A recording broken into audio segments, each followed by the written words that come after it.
So I think we can start, right? So I'm going to introduce the event, and we'll be having a little poll for the students, and we'll start off.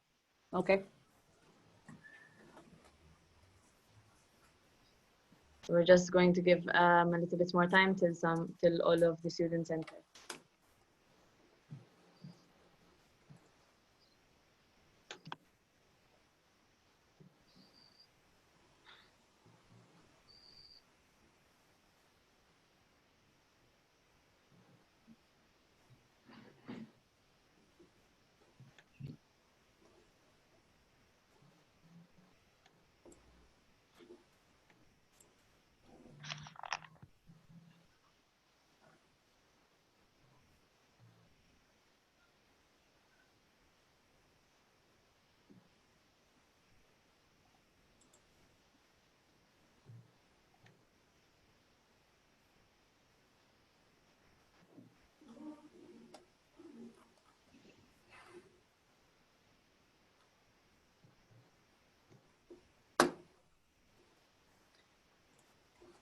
So thank you for joining us today. For those who do not know who I am Mariana Tart, Industry Officer for ASCS.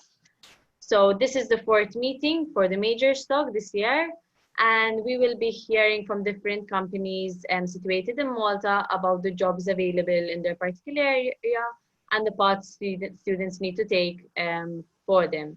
So please know that the session will be recorded and will be later posted in the BCom group. And today we will be joined by KPMG, Atlas, Betson, BOB, and Brandwagon for the event. Before we start, we're going to have a little poll. I'm going to just let it be shown. One moment. Okay, so if you can take the time and answer it, please.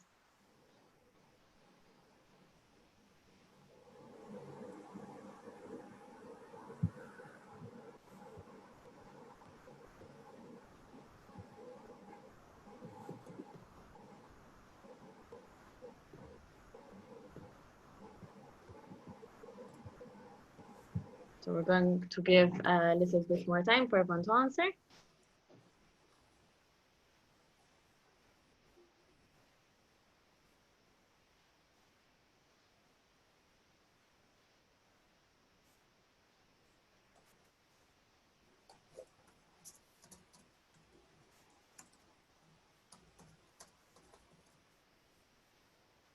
Okay, we have the results over here. And we're going to do the second poll now.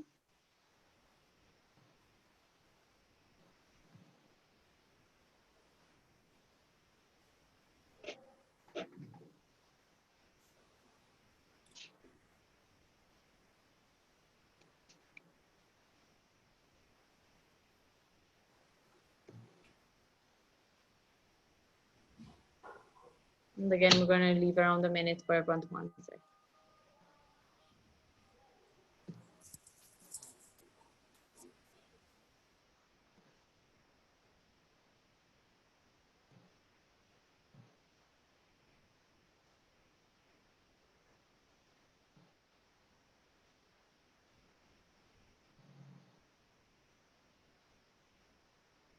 Okay, thank you. And we'll be doing the last poll.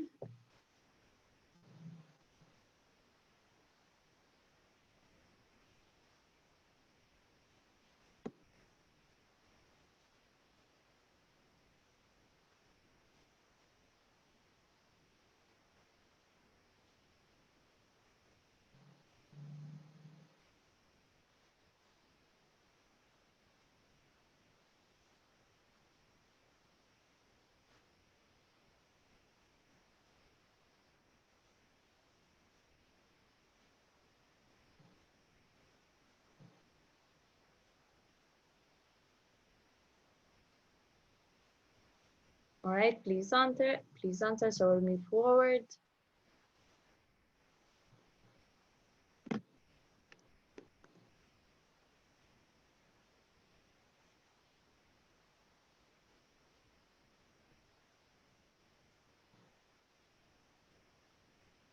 Okay, so thank you for voting. So first off, we will start this event with Edward Cormi, Neil Falzon, and Isabel Spiteri, who are speaking on the behalf of KPMG. Remember, if you have any questions, feel free to use the Q&A section, so they will be able to answer your questions. You may start, and if you have, you can take your time. Okay.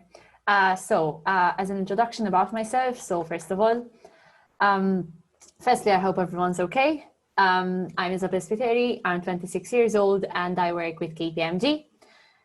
Today, I'm here with my colleagues, Neil and Edward. We're all from KPMG, and we'll be discussing with you our choice of majors and why should you choose your majors the same as we did or you choose otherwise. Basically, I would like to start off that choosing your majors, there is no wrong in choosing any major because all the majors you will be choosing will eventually lead to your careers. Choosing your majors should depend mostly on what you like and where do you aspire your career to go. In my case, I chose accounting and management as majors during my bachelor's degree. And in my third year, I read for a master's degree in accountancy. Initially, I chose accounting for the sole reason that I really liked it at post-secondary and secondary levels.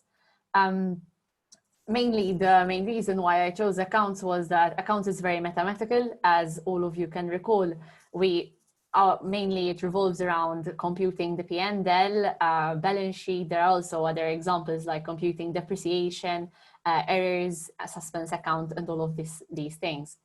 And then I also chose management after I had a discussion with a counselor at university. But getting to your question, why should you choose these subjects? Let's start off with management. In my case, I chose management and I found it very useful for my career. Management is useful not for just an accounting career, but also in all other careers. Basically, management allows you to understand better the industry around us. It allows you to understand the person on the other end of the line. So this way you can cater the services you are giving, for example, as in my case, as a service provider, to better understand and give the service that the individual is expecting on the other end of the line. And then, as I already said, with respect to accounts, it was an easiest choice. I liked accounting, so I decided to take accounts as a major. Taking accounts at university is not the same as just computing a P&L and a balance sheet as we did at post-secondary or secondary level. At university, when studying accounts, it allows you to better understand the basis of accounting and what accounting actually is and why do we do certain things when we're doing a balance sheet or a P&L. So it allows you to understand where accounting is coming from, why do we do certain things, what how our profession is dealing with stuff, and why we have to adhere to certain regulations, and why do we have also certain regulations to follow when providing certain services or also doing certain computations. In my case, I have been working with KPMG for 3 years and I specialized in taxation.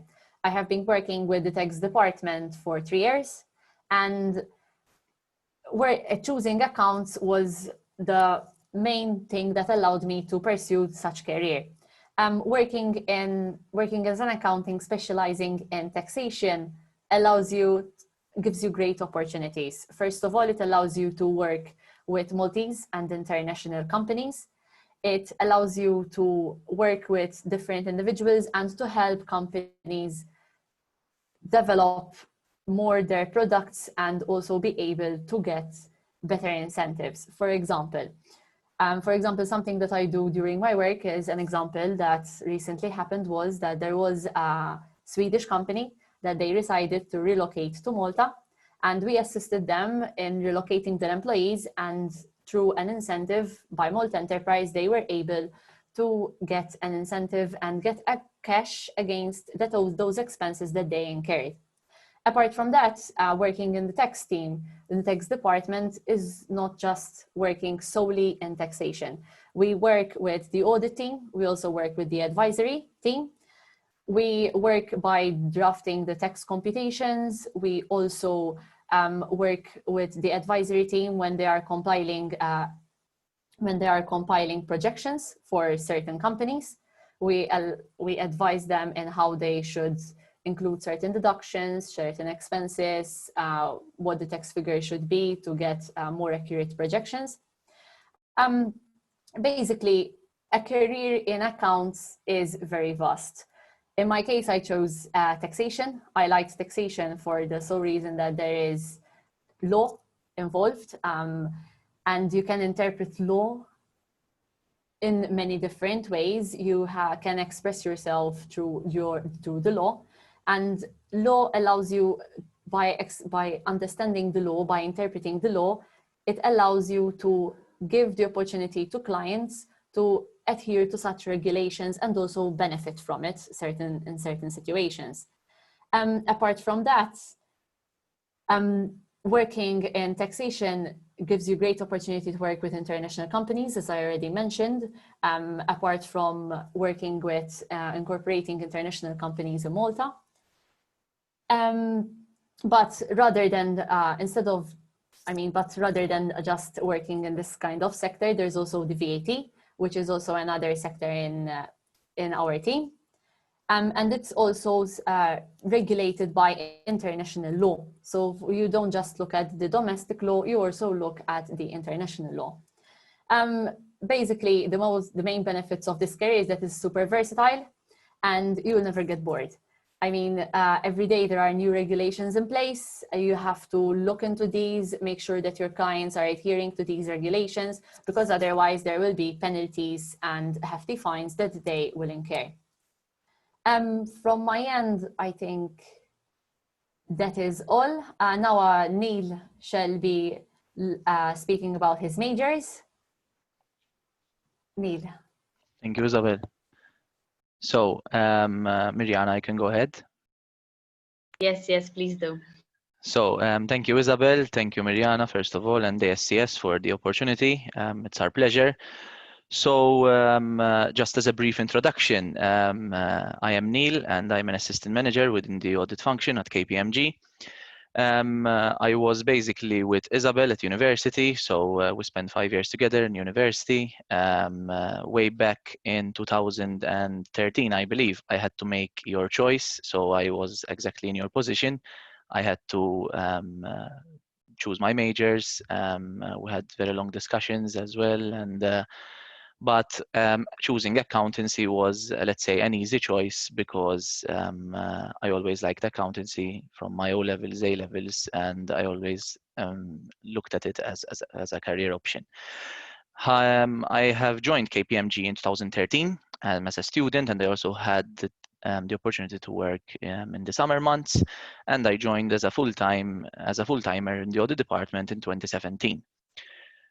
So in 2013, I picked accountancy and banking and finance. Now, I know that there are a lot of other majors, and as Isabel was explaining, having other majors will, let's say, help you exploit your profession, because if you opt for a career in auditing, even though you have to go for a master in accountancy degree when you're fourth year, I believe, your other majors are still useful in that if you are, for example, working in an insurance cluster or in the banking or in the asset management cluster, your other majors will be, let's say, put to good use. So don't be afraid to pick another major similar to like what I did. I liked banking and finance, so I enjoyed having it for my second and my third year. It was useful and it allows you to open up your opportunities. I was speaking about audit clusters, so just to give you a brief idea of our audit department, we are split into clusters which specialize into a sector of particular clients. We have the banking cluster, the insurance, the international, and I myself form part of the enterprise cluster, which is a cluster that services a wide variety of clients, being clients in the construction, aviation, cruise liner, retail, hospitality, pharma. So we basically have a wide range of clients. My cluster choice wasn't a coincidence. So even though you have the opportunity to discuss later on where you want to focus your audit career, but my cluster choice was based mainly on my experience during my, let's say, university summer months, as well as my dissertation. So as most of you know, you will have to do a dissertation, and my thesis was based on inventory management of a local retail company. So I always wanted to let's say work in the local industry and meet with local companies and clients. A lot of people ask me why I have opted for a career in audit. So this is a question which I get asked a lot, and I'm always keen to answer. So audit is not a boring career. It is not a simple desk job, ticking and tying, let's say, vouching to documents, as most of you might think or might be afraid that that's what they'll end up in. I can see Isabel is laughing.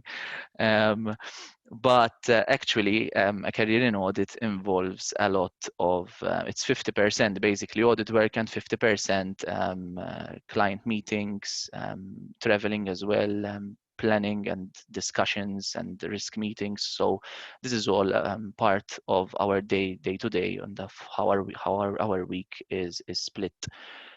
We have clients where we have to actually work at the client's premises in order to have meetings and discuss issues, let's say, which arise during the audit.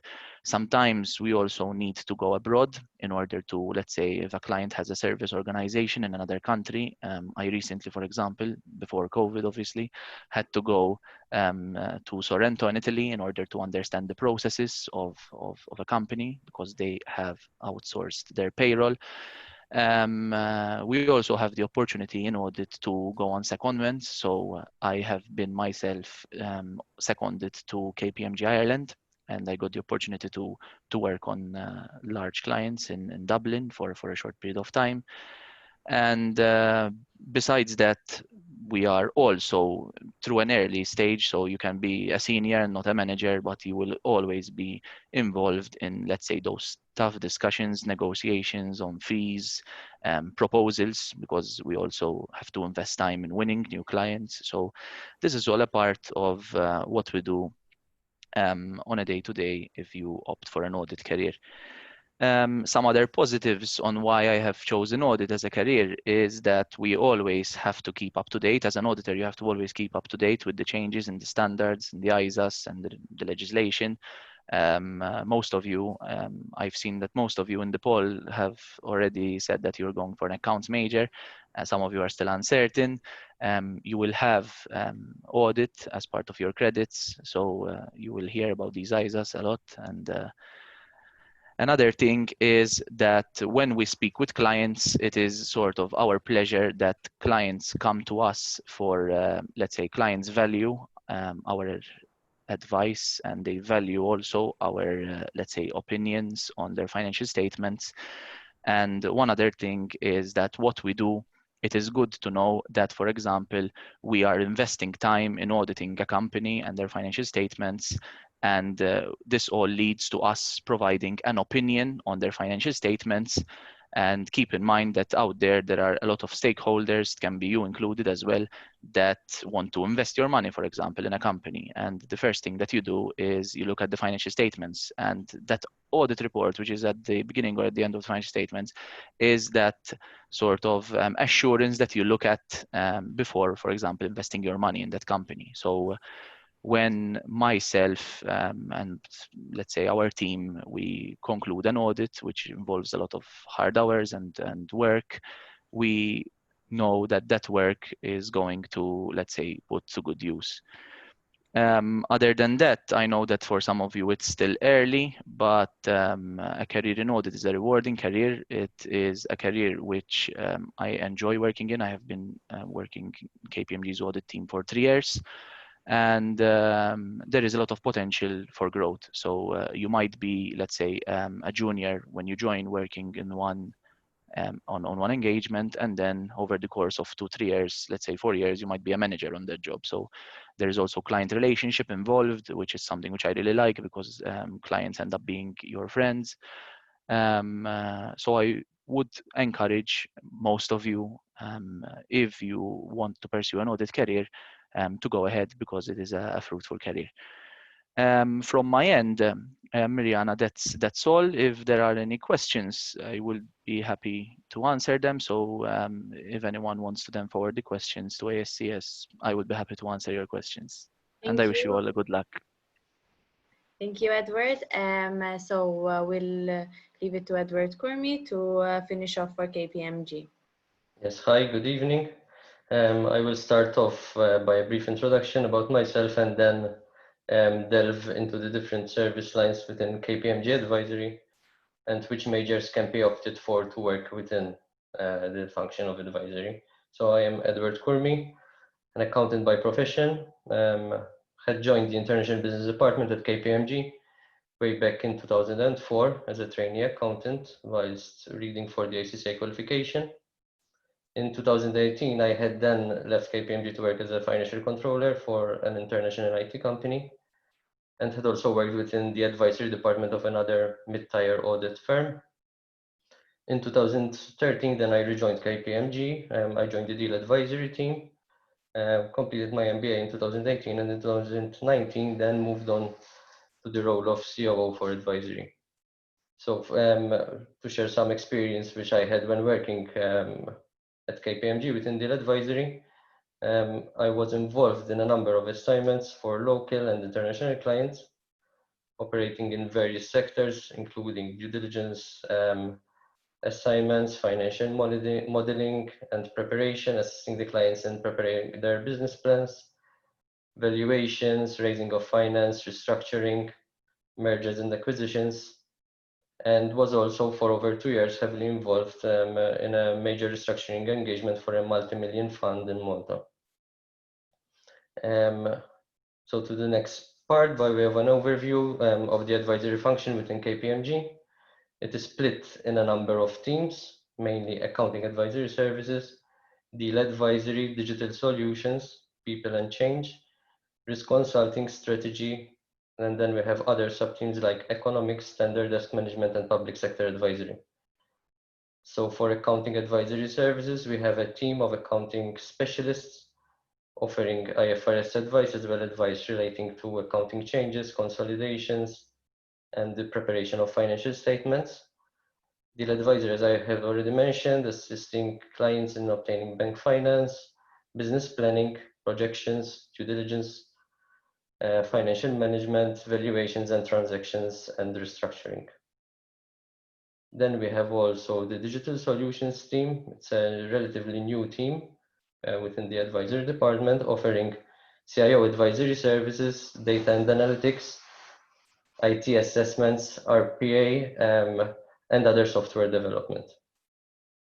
Then move on to people and change, offering talent acquisition and development services, executive coaching and leadership development, career management, recruitment, and training for professional development. The remaining two major teams, we have risk consulting, providing AML services, internal audit, assurance engagement, licensing, and regulatory advice for the banking, financial institutions and insurance sector. And then lastly, the strategy team, a team assisting client and business planning, enterprise-wide strategy, growth strategy, and as well as operational excellence. So in essence, as I have gone through the main teams within advisory, in essence, advisory is a multidisciplinary team, which offers various solutions to both local and international clients, which means that to work with within the advisory function at KPMG, you can be an accountant, a lawyer, banking and finance specialist, actuary, when you're working in the insurance team, economist, software development, developer, IT expert, as well as an occupational psychologist when working within the people and change department. An important thing to note is that though you might have heard a number of teams, we have a number of teams within the advisory, we frequently work as one advisory team, as Isabel had mentioned before, on multidisciplinary projects, which sometimes also call for the need to work with other functions such as tax and audit. To conclude with an advisory, we'll have the opportunity to continuously learn and develop through the exposure of various clients, sectors, and also secondment opportunities. So if you are a team player and the problem solver and up for a challenge, then advisory is the right place for you. Okay, thank you. I would like to thank you all for your time. Next up is Adam Woodley from Betson Group, who is the Global Head of Recruitment. Thank you for your time, Adam, and you may begin when you are ready. How is everyone? Let me just... They might not be able to answer. No one can answer. Don't worry. Everyone's fine. It's probably better that way. Okay, right. Okay, everyone. So I am, as you said, Head of Recruitment for Betson Group. Probably tell by the accent, I am British, not Irish or Scottish, I often get. 15 years in recruitment. Might be a lifetime for some of the people listening. And I've been with Betson for 5 years. So I'm going to talk to you a little bit today about Betson Group, because a lot of people know a little bit about us. We're quite well known on the island. So what is Betson Group? Who are we? So we're 55 nationalities. We've been in Malta since 2004, almost part of the furniture now, as we say. Globally, we're about 1,800 people, 1,000 people in Malta. Average age, about 31. I remember those days well. And 75% millennials. So here's some facts for you. So we were founded in 1963. Many people think of Betson as being a modern business. I guess the online element definitely is.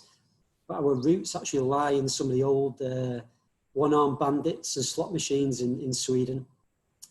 2014, we were listed on the Stockholm stock market. So we are a PLC, we're a publicly listed company. Revenues in and around €500 million. So, you know, we are quite a sizable and profitable business. Here's some of our offices. We're very much global. Proud to say our head office is in Malta. Our other offices are located in Estonia, Georgia, Ukraine, so on and so forth. And we've also then got Brazil, which is our newest office. And yeah, we very much welcome Brazil into the Betson Group family. So from an employment perspective, which is the whole purpose of the talk, who are we? You know, okay, we work in iGaming, we're in the iGaming industry. What does that mean? We're marketing people, but we're also project managers.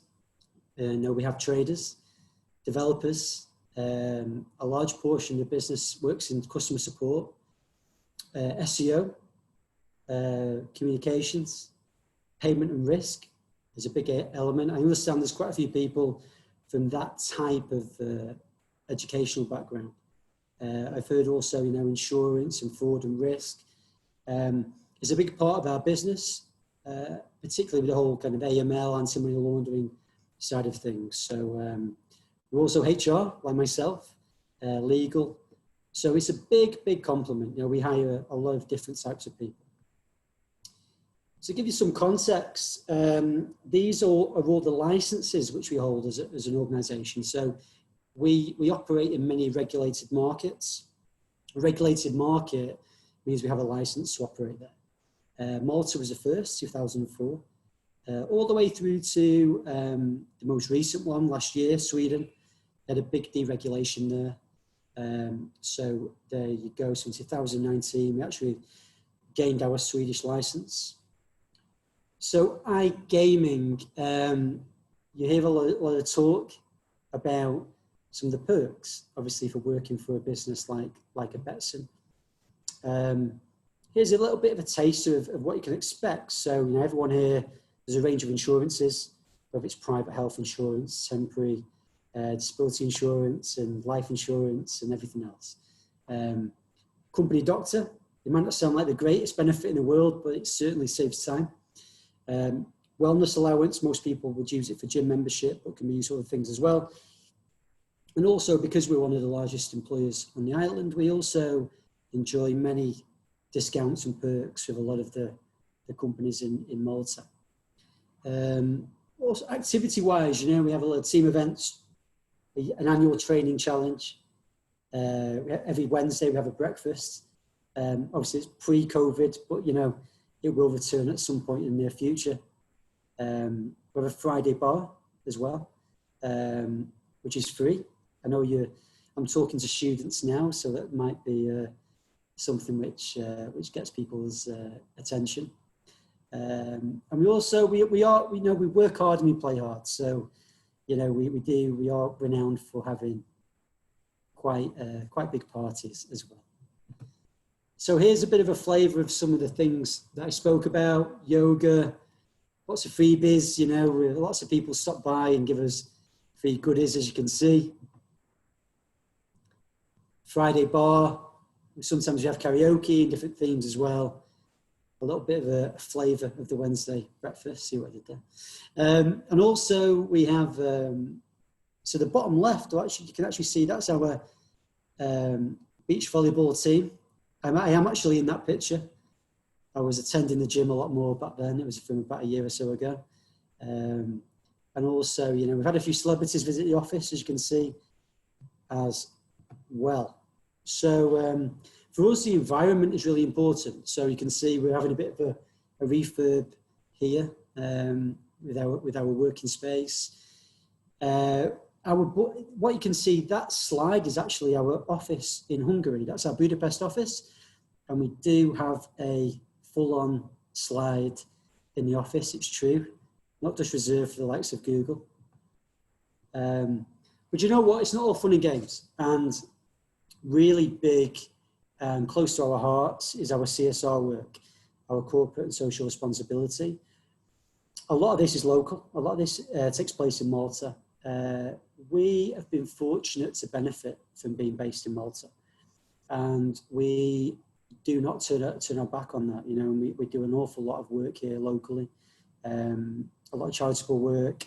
We actually launched last year our One Betson website, which is our CSR only site. Anyone, you know, that's internal and external. Then we could go on there and see some of the, you know, the good work that we have been doing. During COVID, you know, we have apartments which we use for relocation. So when we bring people to Malta, we allow them, they have 4 weeks stay in a company apartment. During COVID, we gave those apartments to key workers. It's the least that we could do.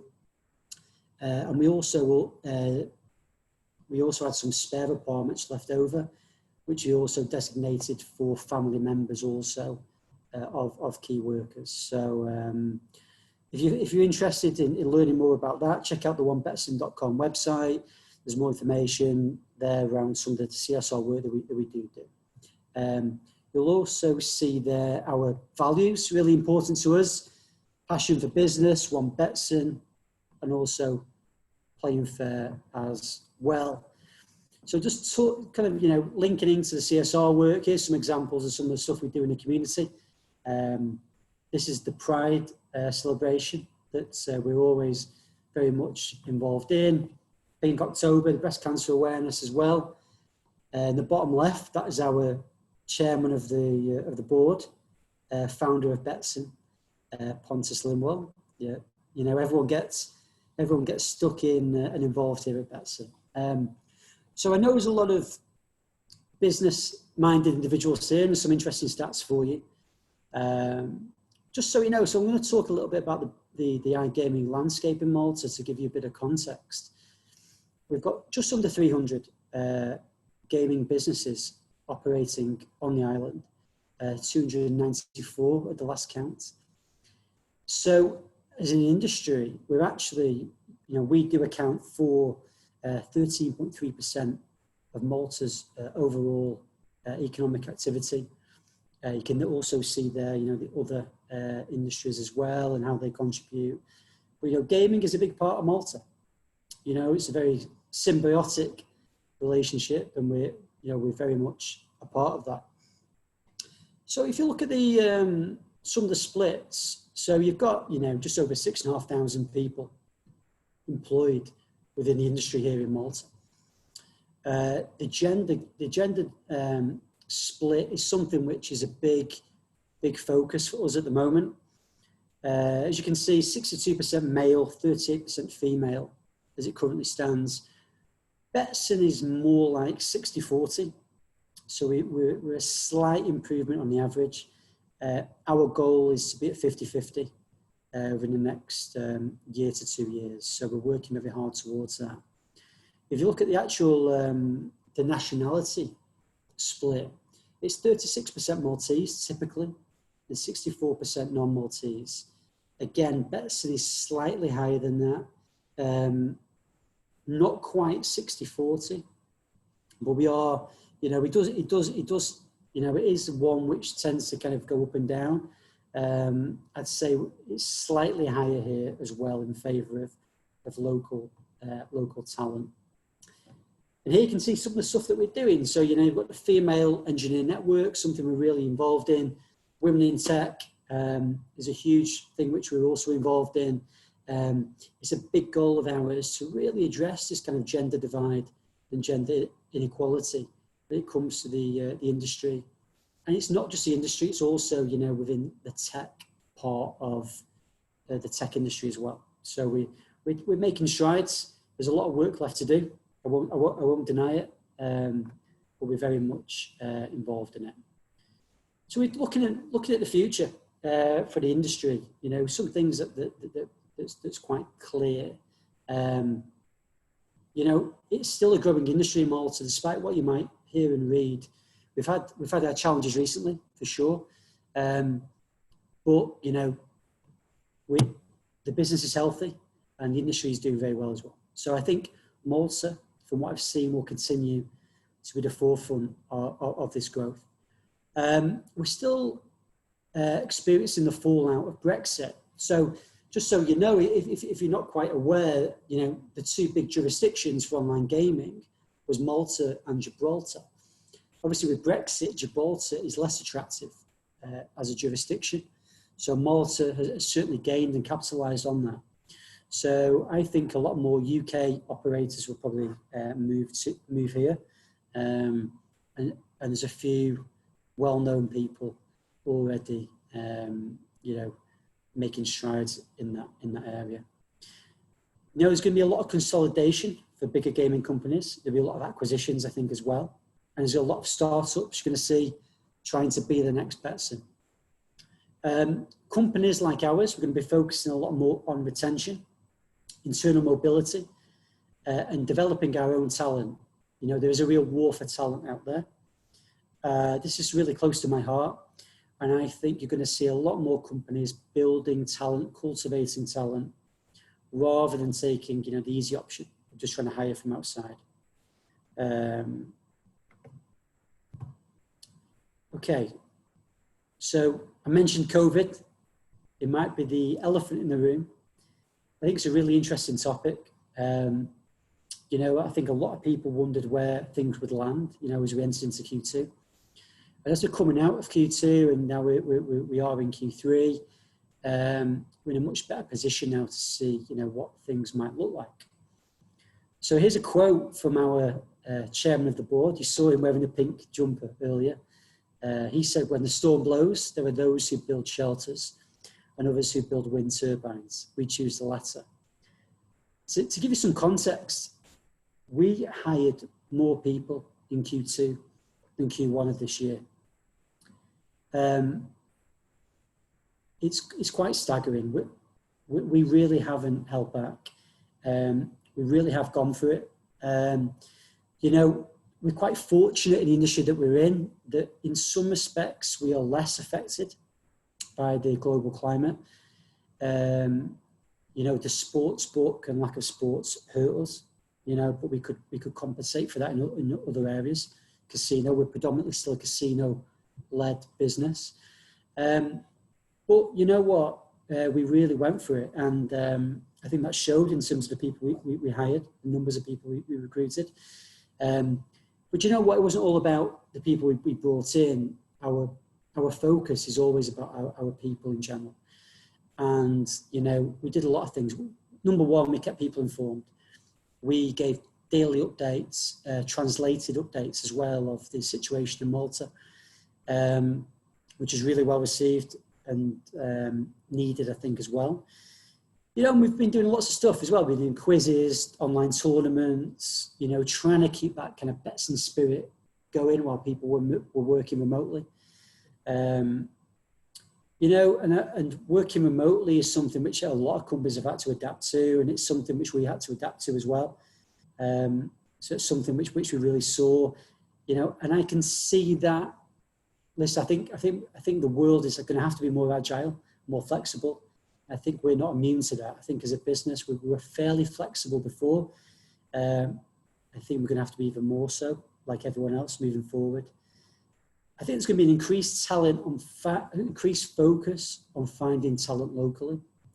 And when I say that, I mean, you know, looking, you know, it doesn't mean, you know, hiring a Maltese person in Malta or a Swedish person in Sweden. It means making sure that, you know, we're always looking where the role's based, you know, and it's something which we've had to do during COVID. We couldn't relocate anyone. And this is something which is going to stay. I think it makes sense.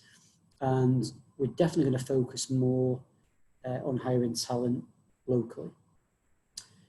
And also we have an intern program, and unfortunately it had to be put on hold this year. But 2021 will see the return of Betson Academy. It's our internship program. We've had so many success stories in the last 3 years we've been running it. People who now are in the first one, you know, are in very good positions within the business. And it's something that it's very close to my heart. I'm a big believer in building talent, not just, you know, hiring externally. And it's something which, you know, I'm very involved with the various institutions in Malta promoting. And I'm delighted to say that we'll be returning next year. So that's pretty much it. So I would invite everyone to check us out on our various social media platforms. You know, as you can see, that's the best way to follow us on Facebook, LinkedIn, Instagram, and Twitter. Or if you're lazy like me, just use the QR code right there. So Adam, you actually have a question. Okay. Perfect. To Mr. Adam Woodley, within the commerce realm, which field, marketing, economics, accounting, risk management and insurance, public policy, banking and finance, do you think Betson will look for in the future? So I don't know if you have access to the question. No, but you know what? It's okay. So that sounded quite broad.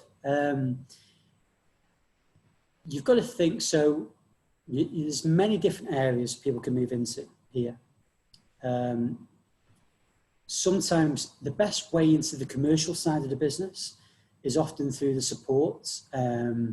So many people join us as a CS agent, and then will find their way into the business that way. But it's not the only way, and we have many support functions: finance, legal, HR. So, I mean, I had a conversation prior to the presentation today.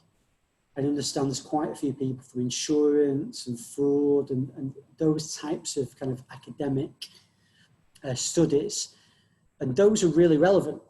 You know, I mean, the fraud, anti-money laundering side of the business, it fits within payments in terms of an iGaming company, but it's really relevant and very pertinent. And I think that there's many different avenues.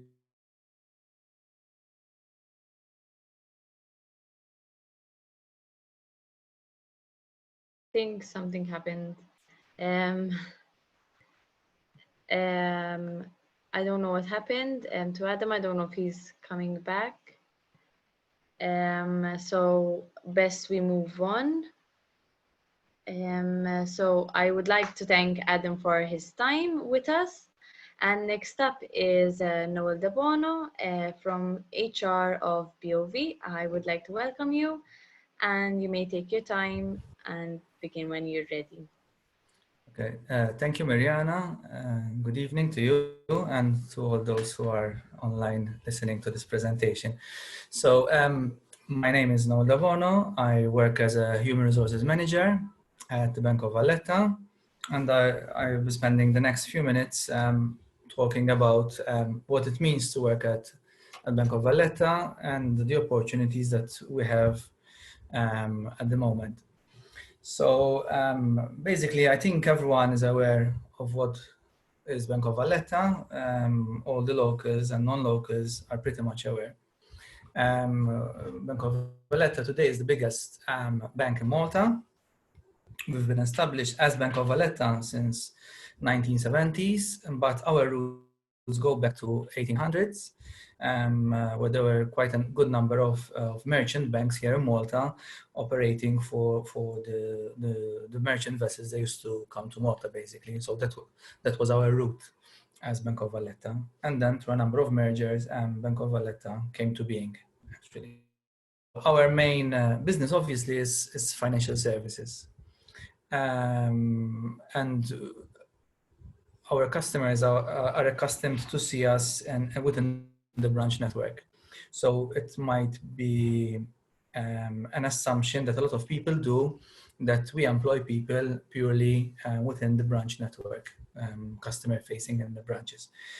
Well, we've had to look at some statistics about our employment.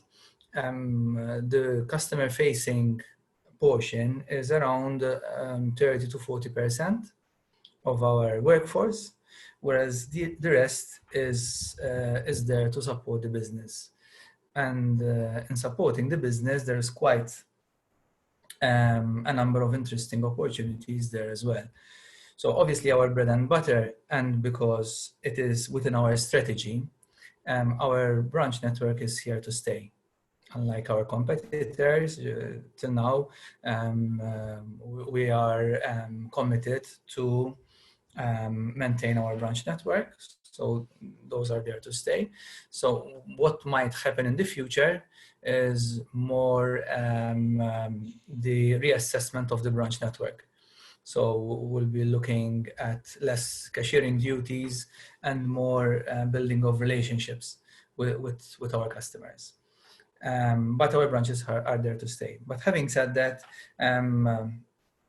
there are a number of other functions that support the business. So, for example, we have our IT department. We have our risk and compliance sections, which is growing very rapidly.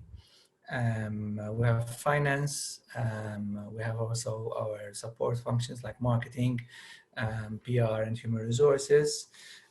So it's quite a vast area of skills that are required. Today we employ almost 2,000 employees. We have almost 2,000 employees on our books.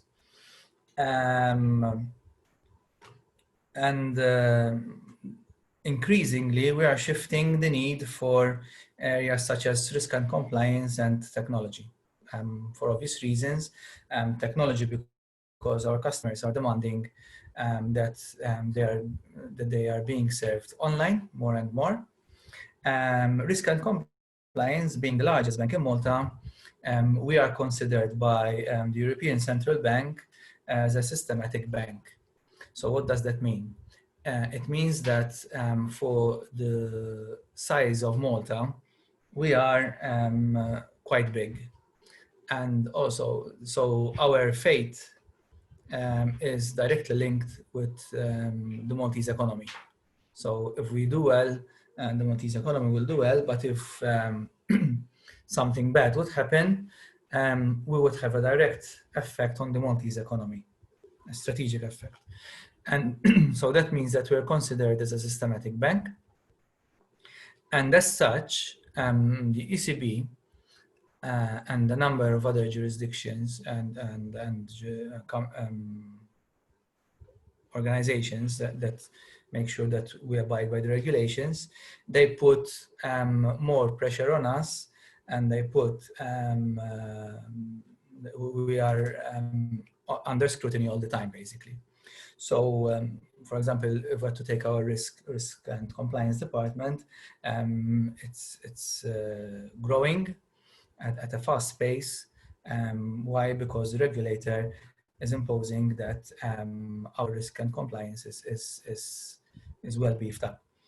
So we have a good number of employees working there. So from a career perspective, working in risk and compliance today is quite a rewarding career.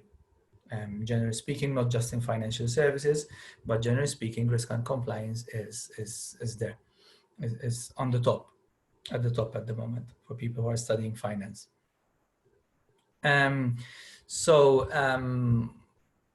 It's a challenging time. It's an interesting time to be working in a bank such as Bank of Valletta. There are a number of good opportunities there. We're still growing despite our size. So there are quite a good number of opportunities there.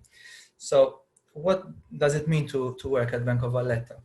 So I joined the bank many years ago. It's been a while now, and I joined the bank as a banker.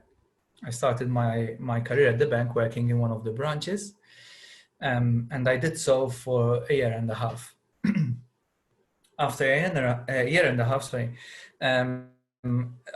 there was an internal opportunity to work within the IT department of the bank, and I applied for that role and I got chosen, and I spent 11 years there working within the IT department, various roles. So I started user support, help desk, hardware, system administration, systems analyst, software developer, almost all the areas there. After 11 years, I moved on to training, always within the bank. 11 years in training. I joined the training arm just before introducing the Euro Malta, so it was July of 2007.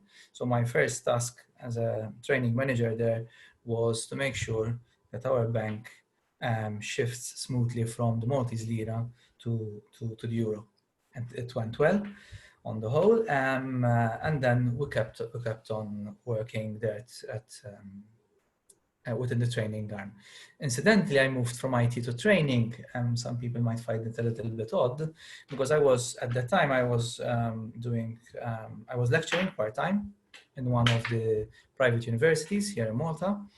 And I started to enjoy lecturing so much that when an opportunity came to join the training team within Bank of Valletta, I didn't hesitate. I applied and got chosen there. Another 11 years in training, and we managed to change the training department at Bank of Valletta. Then I had a career break, so I was given the opportunity to work 6 months within the manufacturing industry as a learning and development manager. And then I moved back to BOV and spent this last year and a half as an HR manager there, primarily working on resourcing, but also on talent acquisition. I'm working on the graduate program as well. I will explain a little bit more in the next few minutes what is the graduate program is about. Why I'm telling you all this? I'm telling you all this because as a company, Bank of Valletta gives a lot of opportunities. So I joined the bank in 1994. And little did I knew that I was going to be given such opportunities to work and to develop my career so far. So I wouldn't have imagined that going 26 years further down my career path, I would have been working in human resources. I think when I joined the bank, I barely knew that there was a human resources department at BOV. And after 26 years, I end up working in that area. I'm telling you this because the opportunities in Bank of Valletta, there are quite a number of opportunities, and it depends on the individual. Our culture at Bank of Valletta is driven by the individual. We have a very strong learning culture. We have a training academy which is based in Gżira, on top of our branch in Gżira, just in front of Manuel Island. And we have people there dedicated to provide all the training necessary to our employees. From day one, they join the organization. But having said that, it is up to the employee if they want to pursue a career or if they want to pursue just a job. So we have people who join the organization and they're happy to do their job, and it's fine for us, and we thank these employees. But then we have a lot of a good number of other employees that they want to pursue a career. We give them all the tools, we give them all the training, they are there, and it is up to the individual if they want to take this training and develop themselves further. Okay, so all our training, I would say most of our training actually is not compulsory. We have all training which is the regulatory aspect, the induction, the onboarding, that's compulsory. But other than that, all the training is on a voluntary basis. Okay, so it depends on the individual. But obviously it depends if you want to work, for example, in finance, if you want to work in credit, if you want to work in investments, there are a number of courses that would lead you to that career path. But you need to take the step to further your studies and further your knowledge. We organize courses during office hours, and we also organize courses after office hours, and also now also through our e-learning platform as well. So as a bank, we have the opportunity to specialize, being a large bank, being a large organization.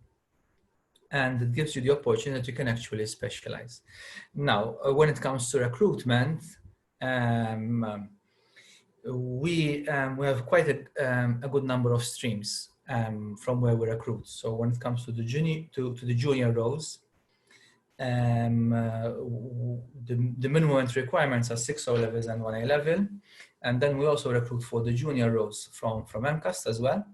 People who get their diploma, advanced diploma of financial services, but then we also recruit from other institutes, and the university is one of them as well. Normally, when we recruit from university, we tend to, especially if they are studying topics which are directly related to financial services, normally we offer employment in a number of specialized areas. So just to give an example, this year, or is this scholastic year, last scholastic year, because the scholastic year has ended now, we launched our graduate program. It was our first year. And we managed to recruit a number of people, a number of students who are studying full-time, but were willing to work on a part-time basis on the graduate program. The areas that were chosen for them depends primarily on the area they are studying, but also on their willingness to learn. So we had students who are interested in investments, stocks, shares, bonds, and all that stuff. And we managed to find a job placement there where they can develop themselves. We had just last week, someone joined the organization on a part-time basis as part of the graduate program working in capital markets. Before that, we had students working in International Client Center. And these are areas which normally they're not visible from outside of the organization. You would need to know about them. But normally what we do, we meet the student. At the moment, we're meeting students virtually as well. So that might be more convenient as well. We have an informal chat. We try to define what the student is about, is after, what they want, and then we try to find a good match, basically. And these are very interesting areas, which, especially some of the areas, are unique for Bank of Valletta here in Malta. So working in these areas are very unique, and it gives you a unique opportunity. So having said that, going on to the graduate program, the graduate program is a 0-hour program. So there are no minimum number of hours that are requested by the student. The student decides his or her agenda and the number of hours they're willing to work on a part-time basis. It's purely part-time. There are no commitments, no funny clauses that will keep you in employment with Bank of Malta. So it can be terminated at any point in time by any of the parties without incurring any penalties, basically. What we normally do, there is a shortlisting exercise, obviously, and we try to shortlist people who are mostly at the end of completing their course. But we do employ also students who are in their initial years at university. So what we normally do once a student goes through the selection process, we discuss employment opportunities and then we move on to the employment. Normally the contract is till the end of the studies. Now I know that some students would want to pursue further their studies, so they might be interested in doing a master's, they might be interested in doing their honors degree as well, we let the student choose. So basically, the contract is normally terminated at the end of the studies, and then depending on the students, if they want to further their studies, we just renew it for another period. The rates are also, it depends on the year of the studies as well. Okay, so the longer, the more into your studies you are, and the higher is the rate as well. And then once the student is happy with his studies and with her studies, and they want to switch to full-time, normally we just switch them to full-time. Switching to full-time obviously depends on the performance of the student. So we take care of it's not automatic. It depends on the performance of the student. But if the performance is good, normally the student is then confirmed into a full-time position. Now, that leads us to what it means to work at Bank of Malta on a full-time basis. So working at Bank of Malta, first and foremost, gives you the benefit of working in a specialized environment. So a lot of university students end up working in a specialized environment. A lot work in risk and compliance. We have a number working in finance, ex-students, and even finance. It's split up into a number of areas. You have statutory reporting, we have cost management. So those are also areas of specialization. The salary is pretty much in line with what the financial services offer. We are unionized, and that gives some peace of mind to our employees. So one of the peace of mind is that the salaries are negotiated every 3 years. And normally to our experience, that is, it's always revised upwards. You have a number of benefits when it comes to vacation leave. So apart from what is obligatory in terms of law, we give another additional 3 days of leave, plus another 2 days, which we call them bank holidays, which are not discounted from your leave. They are automatic. Obviously, our biggest perk is the home loan. We are a bank, we offer home loans as well, and we offer special rates to our employees. In fact, at the moment, our home loans are tied to the savings rate, and our savings rate is at 0%, so home loans for our employees are all at 0%. It might sound a little bit odd for young students who are still studying, and maybe they haven't thought about buying a property, but when time comes and you need to take a loan, it makes a difference if your interest rate is at 0% or at 3%.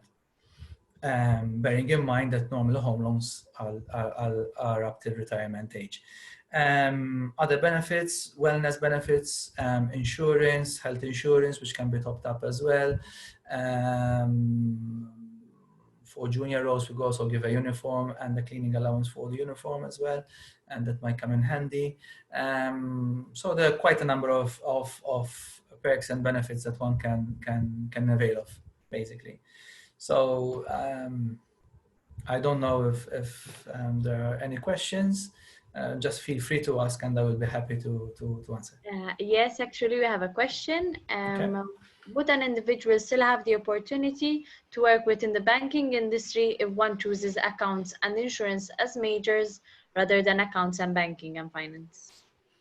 The answer is yes. Yes. As I was explaining, our finance is split up into, and incidentally, finance is an area which is under my responsibility. So I'm pretty much aware of what goes on.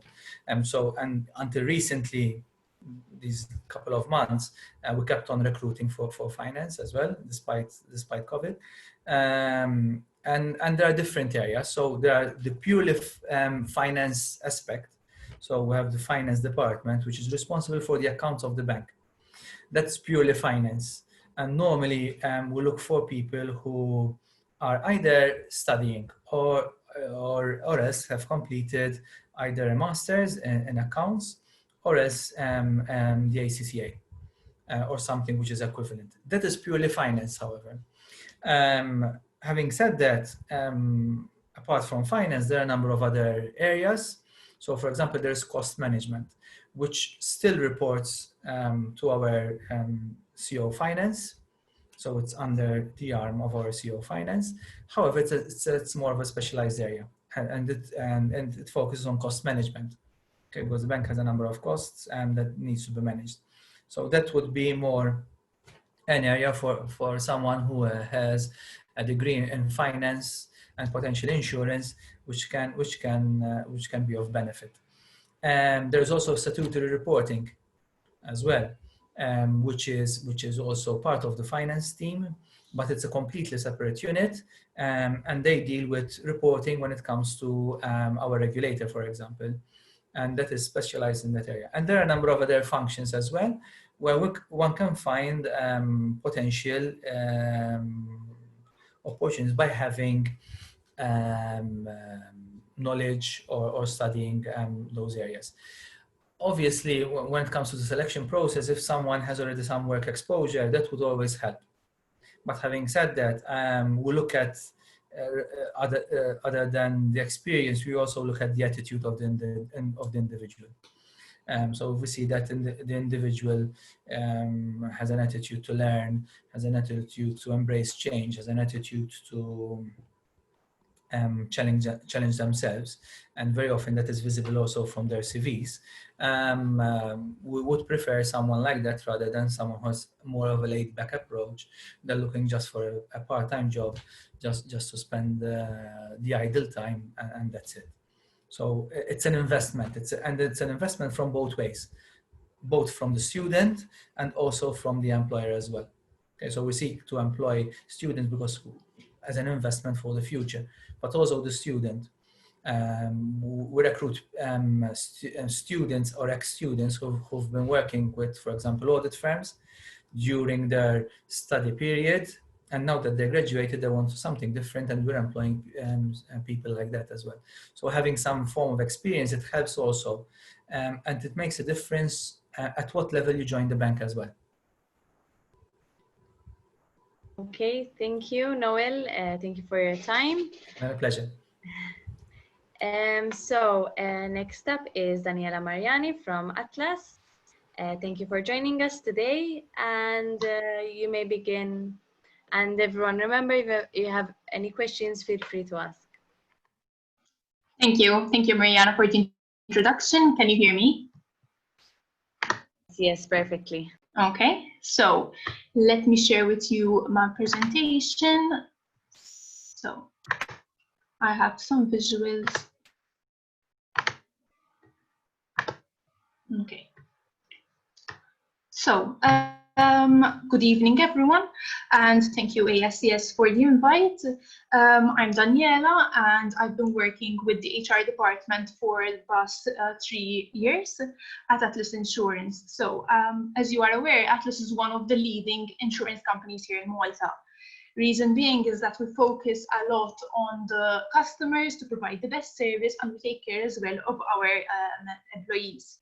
We have over 200 staff members. We've been in this industry for almost 100 years, and we have about 77,000 customers. The insurance is a very stable carrier. We have 13 branches and 60 TIIs around Malta and Gozo. As other companies have mentioned during this webinar, the Bachelor of Commerce degree gives you a lot of different majors to choose from, and each major would give you a various career growth. So you have a lot of options to choose from.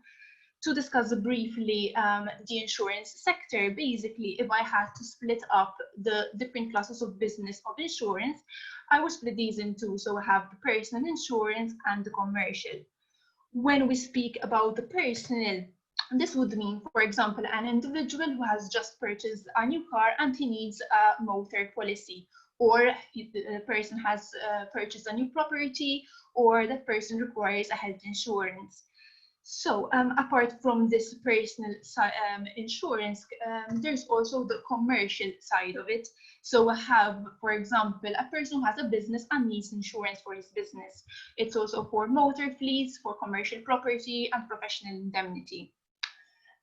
Each of these class of business has its own claims department. So, for example, if I have to say, like at Atlas, we have a personal lines and branches department, which deals with the personal insurance. We have staff who are trained to not only just sell the products and to sell these services, but we have a number of staff who are trained on how to settle these claims. For example, to settle claims in case of a motor accident, in case of someone has had to go to a doctor's visit.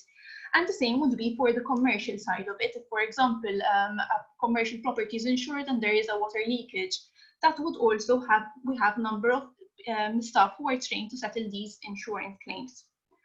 Now, obviously, apart from this operational side of the business, you can choose other majors but still work in an insurance company, because there are other support functions. For example, we have our own finance and accounting team.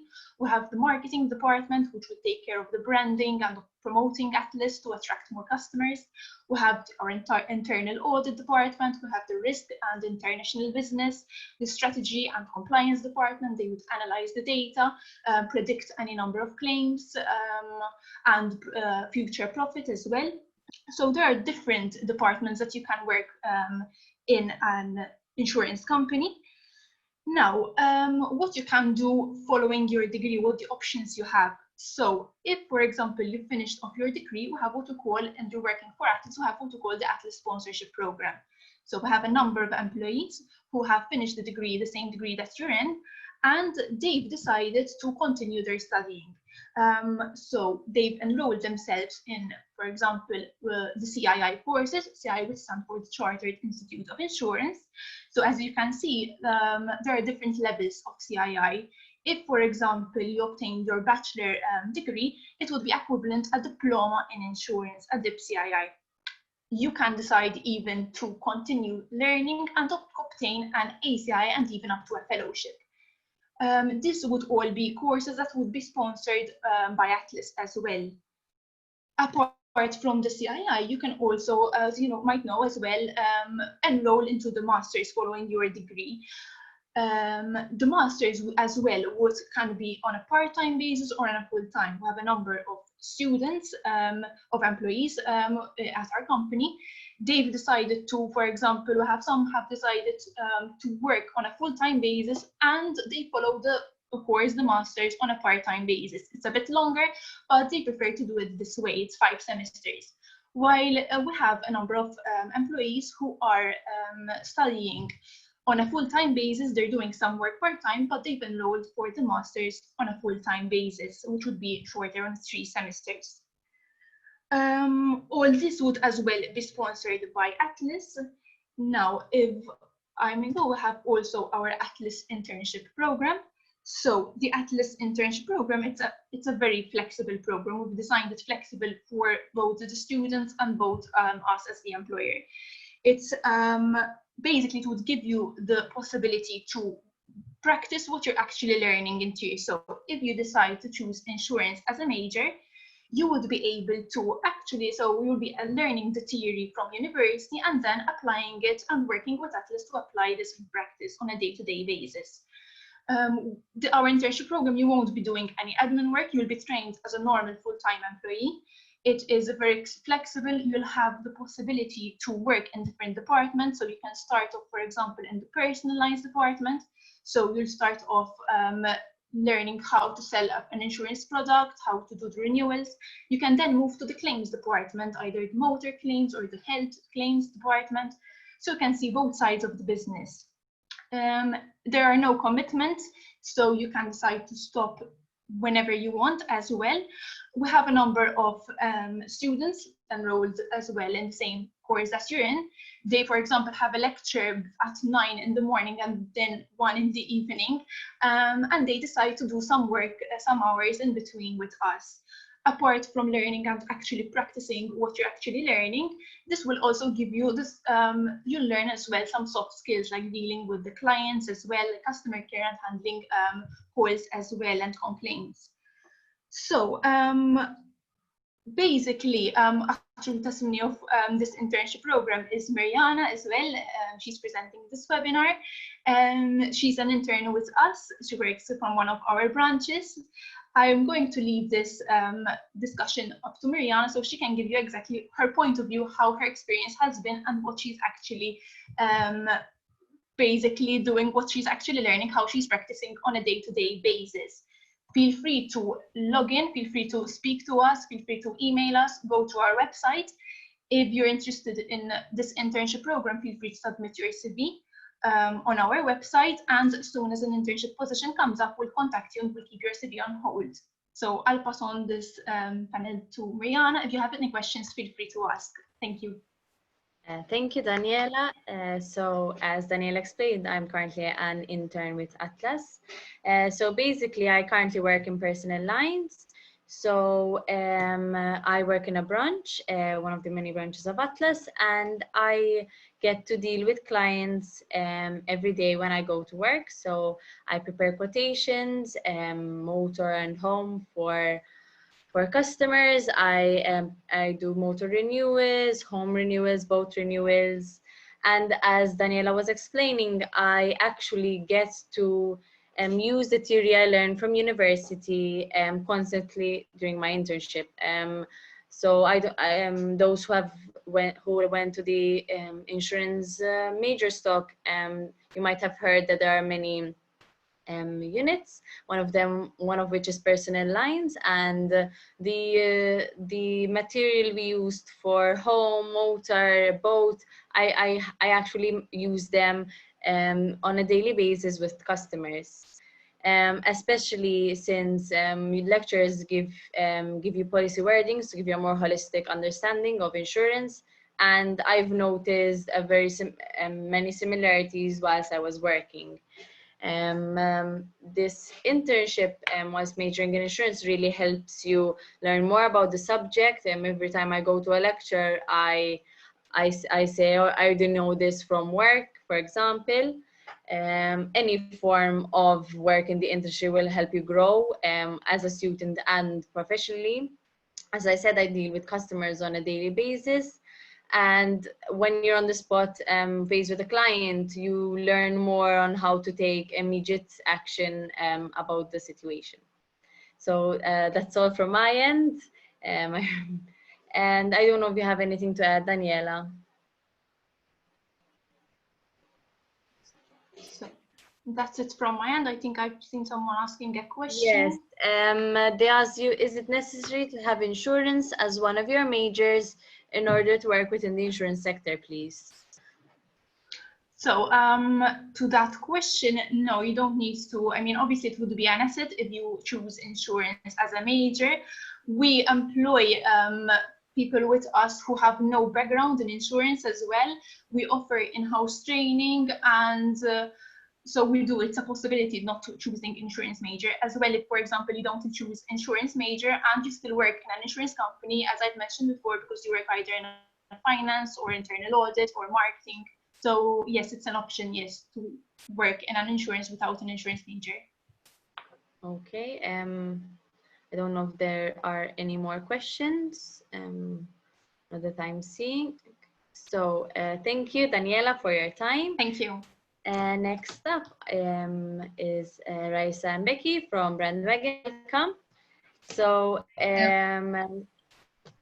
you can take your time, start when you're ready, and thank you for joining us today. Okay. So first of all, I just wanted to thank you guys for offering for us to kind of join today. Just a quick introduction about who we are and what we do. So myself, Raisa, so I've been a part of Brandwagon for the past 6 years almost now. What we're going to be taking you through today is, I think, very different from what we've seen so far. It's more on the creative and visual point of view, because at the end of the day we are a marketing agency. So this particular presentation is going to be, I think, of most interest to those students who are considering maybe the angle more from a marketing and advertising point of view. However, maybe an important point would be that even though that obviously some of you are also interested in other kind of routes, regardless of what you're going to be doing within the business, regardless of anything that you're going to be doing, obviously anything that you choose is always at the heart of it going to have marketing and advertising in it. It's important to understand that even if you are in I don't know, in accounts, so to speak, you need to understand what it means to have like a decent budget, for example, when it comes to marketing. If you are into leadership, you need to understand that it's useless to have a very strong team, but then you don't have kind of the means or the knowledge of how to kind of potentially promote the product or service that you're doing. So myself, together with my colleague Becky. So hi. Becky, I'll leave it on to you. Thanks. I form part of Raisa's team at Brandwagon. I'm part of the client services department, so we take care of anything that is client facing or discussing briefs with the team and so on. I'm going to now share my screen and we'll talk you through our presentation. Maybe a good point to mention is that Becky, for example, is a perfect example of kind of career progression as well. So Becky started with us, as she said, a few years ago, and she actually came in as an intern. Both Becky and myself actually were in Bachelors of Communications. So I understand it's a little bit different, but obviously there's a lot of similarities as well. And then Becky kind of through the years kind of worked up into a junior exec, and then an exec, and now she's one of the senior execs on the team as well.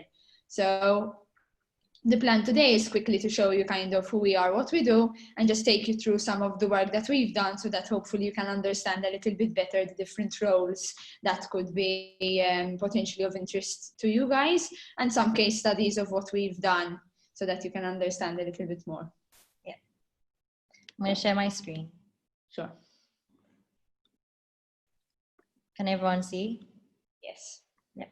Yes. Okay.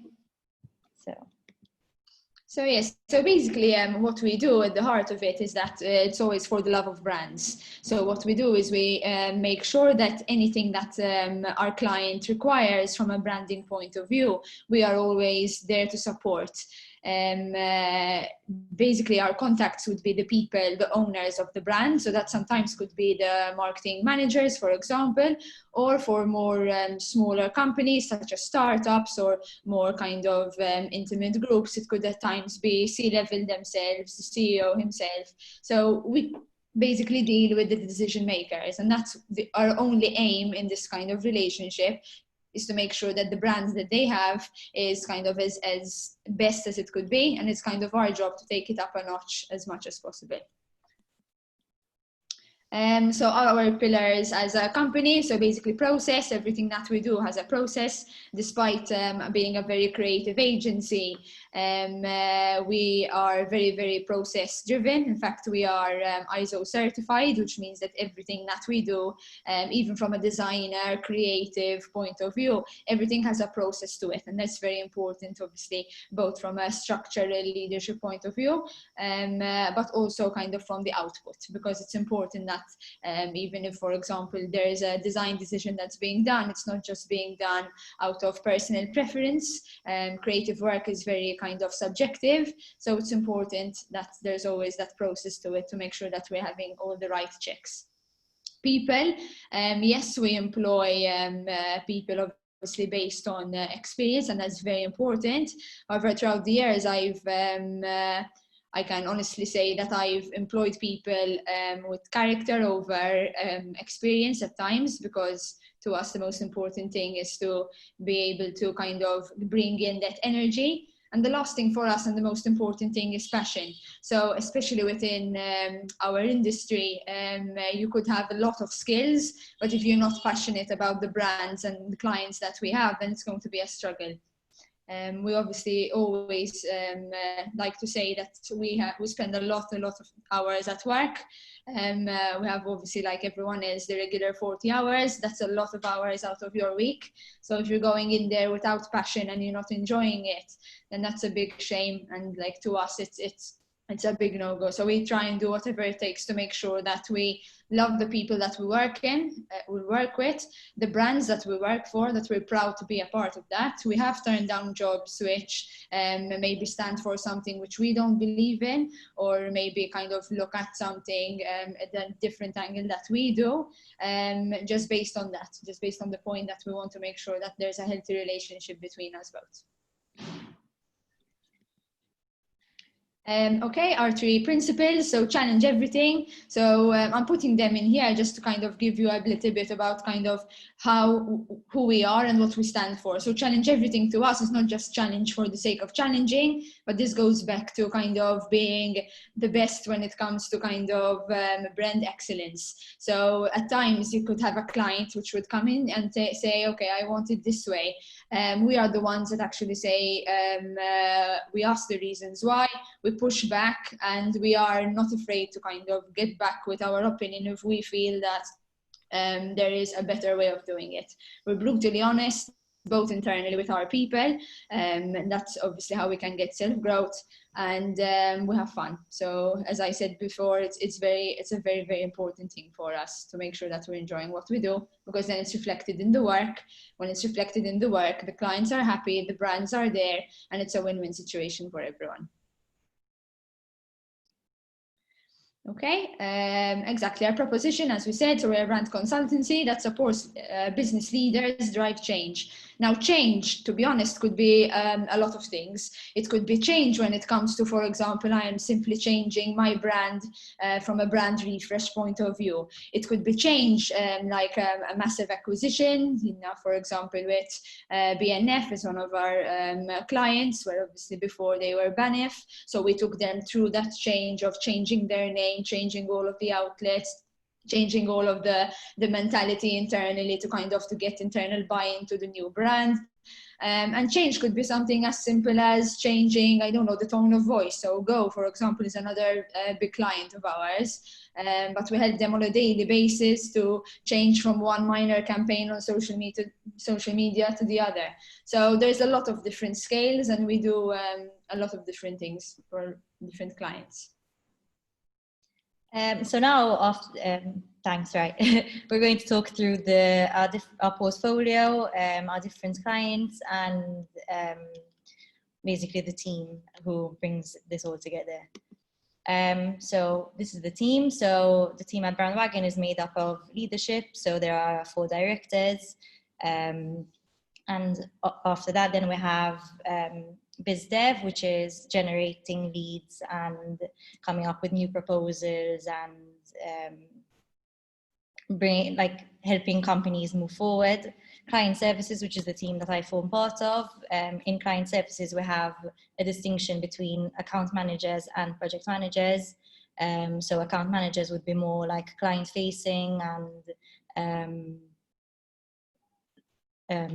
well, that's it. And also project managers would be dealing more with the internal day-to-day things, which like, for example, assisting a designer with the brief or clarifying certain instances. We also put together different the project schedules, which basically see the project through from start to finish. Then we have our traffic manager, which is another department at Brandwagon, where at least the traffic manager would ensure that we have a smooth day-to-day running of jobs, whereby the designers would have not more than 8 hours on their schedule. That's to ensure that everyone can enjoy their time after work and make sure that the project runs smoothly. Then we have the other teams, which is strategy, content, audiovisual design, and UX UI. These basically we have our strategists who see the project from start to finish to ensure that everything is running smoothly from in terms of where we want the brand to go, or where we want the campaign to go. And then we have the design team, which basically there are different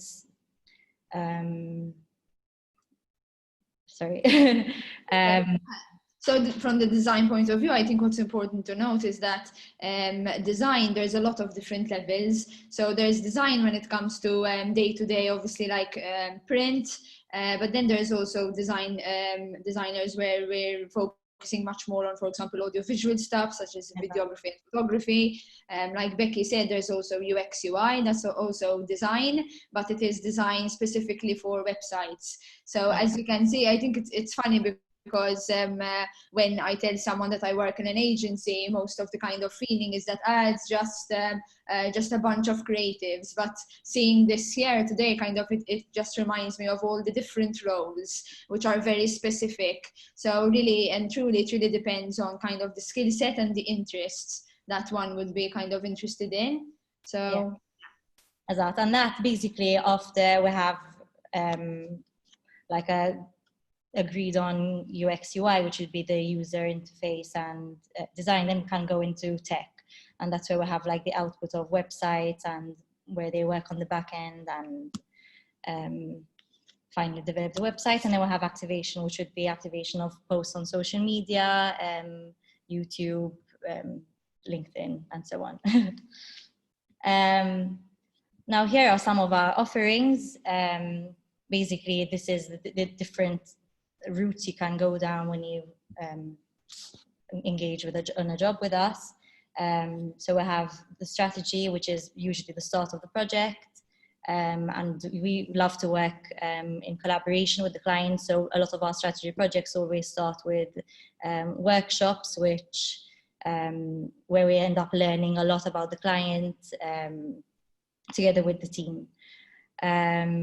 In strategy, generally, this would be led by our strategic director, and then this would be passed on to design, be it a brand design or campaign design.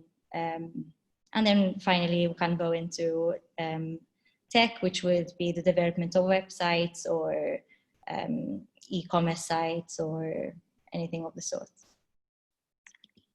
And here are the different industries that we've worked with over the past 14 years. So there's telecom. So one of our main clients has been Go.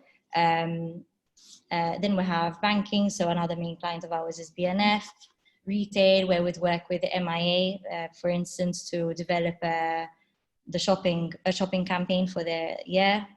And then other financial services or insurance industries. What's important maybe to mention from here is that maybe a perk of kind of working in something close to an agency is that even though, for example, you are an account exec and you're day in, day out, truthfully kind of doing the same thing in essence from a process point of view, the truth is that daily you're working on so many different clients coming from different industries, from different kind of levels within the organization, that to me, that's one of the nicest things, because you're learning a lot about kind of different industries, different people. So I think it's important to know that as well. So even if you're coming in from, I don't know, say from a design creative point of view, it could be that in the morning you're working on a small cafe rebrand startup that potentially is asking us for a branding, and maybe in the afternoon you're working on an international client where you're helping them with kind of designing their website to take it up kind of to the next level in a totally different industry. So there's a nice mix, and I think that's the nicest thing about working with an agency, because it's obviously different when you're working on one brand day in, day out. So that helps. It's a constant learning curve. You're always learning. And here are some of the clients we've worked with. You may know a few of them. Yes, exactly. So basically, we just wanted to kind of have loads studies, so we don't want to bore you with too much, but I'm just going to skim through a few just to give you a bit of an idea of in action kind of where the magic happens and kind of what it really means as an output point of view.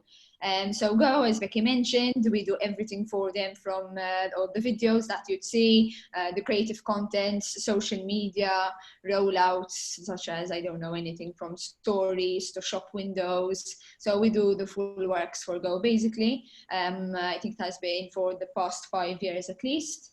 So yes, so let's go.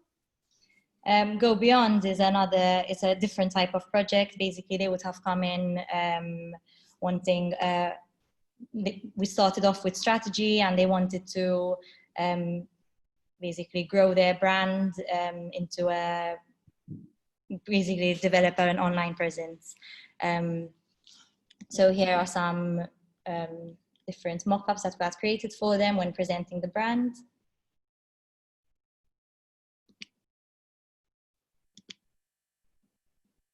I'll basically show them like different applications of how, what it would look like once it's completed. Yeah. Town Square, again, this is one of the buildings that is going to be a high-rise in Slema. So in this particular case, we had to work closely with them to come up with the name, come up with the brand, and also kind of work on the tone of voice and the strategy of how they're going to be positioning it to market. So really and truly here, all we're trying to show you guys is just a bit of an idea of what we do on a day in, day out basis. As you can see, all the brands are very, very different. But I think the nicest thing about it is that you get to kind of go from a brief stage to a client who maybe is clueless in terms of how to address it into the market. And again, since we would have kind of the expertise coming in from obviously experience, but also from the different industries, we know exactly which platforms to use, which style, the look and feel that they should go for. So Becky, I don't know if you want to kind of skim through some of the other things that we've done. This is another example. Basically for this, it wasn't a branding, it was a campaign and an event. EY go through their, every year they have an annual event, which is the attractiveness event. And this particular year, they wanted to focus on targeting students. So we ended up coming up with a sub event, which targeted students and ended up in a fun day of activities. Here we can see this is like one form of application we would have worked on for the campaign, targeting different topics which were discussed. And these are some photos after the event.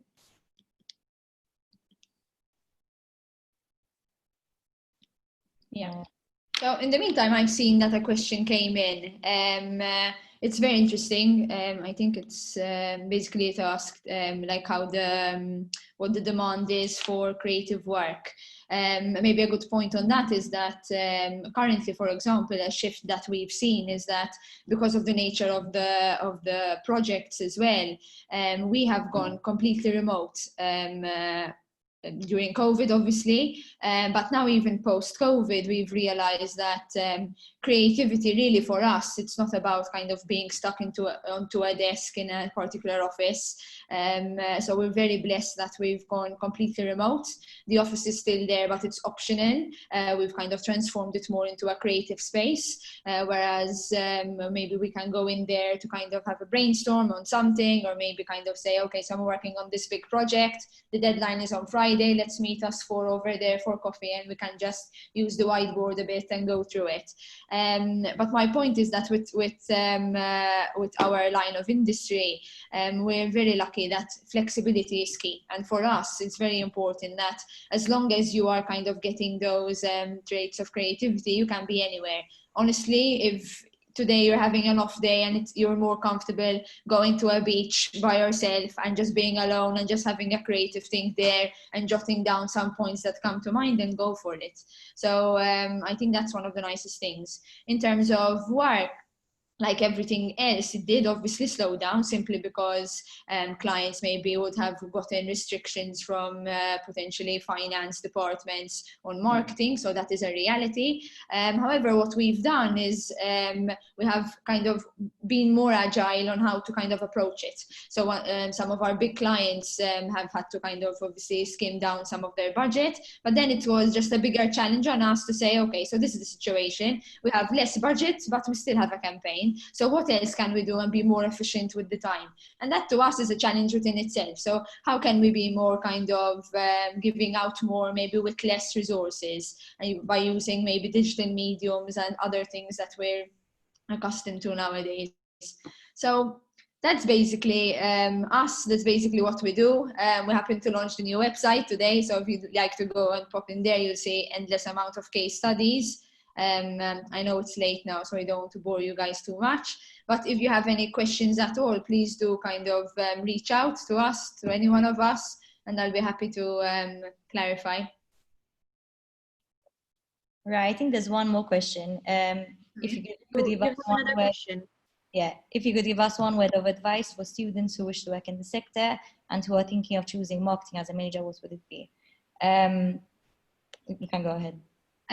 So one point that I have in terms of advice is that maybe more from a creative point of view, a portfolio is very important. It doesn't need to be something that you're working on for a real client, but we've seen a lot of students, for example, that would have done like a fictitious client, a fictitious brief, and they would say, for example, in this scenario, here's what I've done. These are the sketches that I thought of, or this is kind of a concept that I came up with, or these are the 5 things that I know that are kind of happening at the moment when it comes to industry trends, because those are the things that are really going to make you kind of step out of everyone else. When you come out, everyone's going to have the same qualification. So what are you doing to kind of be ahead of the curve? So I think these are the kind of things. So from a creative point of view, definitely work on that portfolio. And then for other kind of supporting roles, such as the execs, for example, again, to us, it's very important that it's someone that's obviously very confident, very organized. But I think above that, it's someone that knows the industry, so knows what the trends are, knows where to look out for, knows how to get in front of a client. And when the client maybe is, I don't know, an older person who maybe isn't so much kind of accustomed to the social media, so to speak, of nowadays in terms of the trends on TikTok and anything else that's kind of current at the moment, you need to be the one that is telling them and informing them on kind of what is cool to be doing and also where their brand should go. So I think the one tip that I would say is do that extra homework or that extra reading, because the more knowledgeable you are, and I'm not talking about books in terms of like specifically marketing and theories, I'm talking about real things online, researching on industry trends. So I think that is it. I don't know if I've answered it. Was there another question? No, not up to my knowledge. Okay. Yeah, I think that's it as well, right? Sorry. No, go ahead. I think even like podcasts and TED Talks and those really help, because they're I don't know, they give that kind of like motivation as well to like always look in and yes, exactly, for sure. industries. Okay, so thank you all for your time. I'd like to thank all the speakers, although not all of them have remained with us, of course. If we do receive any questions, we will pass them on to the respective companies. And basically, that's it. Thank you so much for your time. Thank you. Thank you.